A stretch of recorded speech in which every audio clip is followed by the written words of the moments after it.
گانوں پر جھومتے اور رقص کرتے یہ سبھی افراد اس گہما گہمی کا حصہ بنے ہیں جس کا اہتمام واشنگٹن ڈی سی میں پاکستانی سفارت خانے کی جانب سے کیا گیا۔ ہر سال منعقد کیے جانے والے اس پروگرام کی انفرادیت مختلف سفارت خانوں کے سٹالز ترتیب دیے جانے کے ساتھ ساتھ پاکستان کے رنگوں کو نمایاں کیا جانا ہے۔ آج مجھے جو اچھا لگ رہا ہے وہ یہ گانے بجانے کے ساتھ سب لوکل امریکنس کو سب کو شامل کر کے بھنگڑا سکھا رہے ہیں، تو it's another fun thing that they have introduced. I think this festival is great every year. D C passport میں واشنگٹن میں مقیم پاکستانی بہت محنت اور توجہ کے ساتھ اپنی ثقافت کو اجاگر کرنے کی سعی کرتے ہیں۔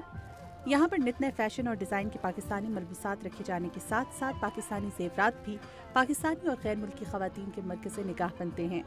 میں بہت خوش ہوں پاکستان ایمبیسی میں آئے ہیں، ظاہر ہے ہمارا ملک ہے، ہمیں اس سے پیار ہے، that's why I am here۔ Pakistan کے رنگ پاکستانی پکوانوں کے بغیر ادھورے ہیں۔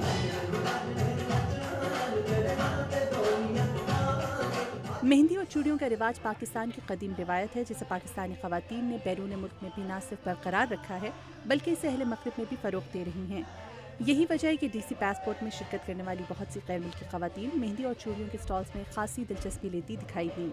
I'm really very excited that Passport DC is going on today. میں آج یہاں ڈی سی پاسپورٹ میں آ کر بہت پرجوش ہوں۔ مجھے خوشی ہے کہ یہاں بہت سے سفارت خانوں کے سٹالز لگائے گئے ہیں جس سے ایک دوسرے کے کلچر کو سمجھنے میں مدد ملتی ہے۔ And I did learn one word in Urdu, which was gori, because I am gori. امریکہ میں مسلمانوں کی ایک بڑی تعداد مقیم ہے جو اہل مغرب پر پاکستانیوں کی شدت پسند ہونے کے تاثر کو مٹانے کے ساتھ ساتھ یہ ثابت کرنا چاہتی ہے کہ اسلام شدت پسندی کے بجائے امن اور رواداری کا درس دیتا ہے۔ پاکستانی سفارت خانے کی کونسلر لینا سلیم معظم کا کہنا ہے کہ ڈی سی پاسپورٹ کا مقصد شدت پسندی کے اسی تاثر کی نفی اور امریکیوں کو پاکستان اور پاکستانیوں کی جھلک دکھانے کی کاوش ہے۔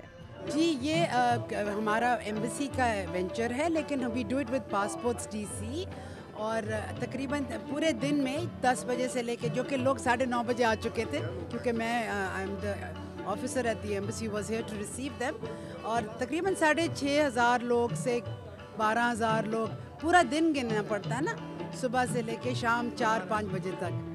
تو اللہ کرے لوگ انجوائے کریں، کیونکہ ہم نے اپنا کھانا، اپنی چیزیں، اپنی موسیقی، اندر بھی 2 فلمیں پیش کی جا رہی ہیں ڈاکیومنٹری کے علاوہ، ایک رام چند پاکستانی اور ایک خدا کے لیے، تاکہ امریکنوں کو کچھ ہماری اچھی سائڈ بھی پتہ چلے۔ واشنگٹن ڈی سی میں پاکستانی سفارت خانے کی جانب سے منعقدہ اس پروگرام میں جہاں بہت سے مختلف لوگوں نے حصہ لیا، وہیں پاکستان ایمبیسی نے پاکستان کی ثقافت کے مختلف رنگوں کو یہاں نمایاں کیا۔ مدیحہ انور، اردو VOA، واشنگٹن۔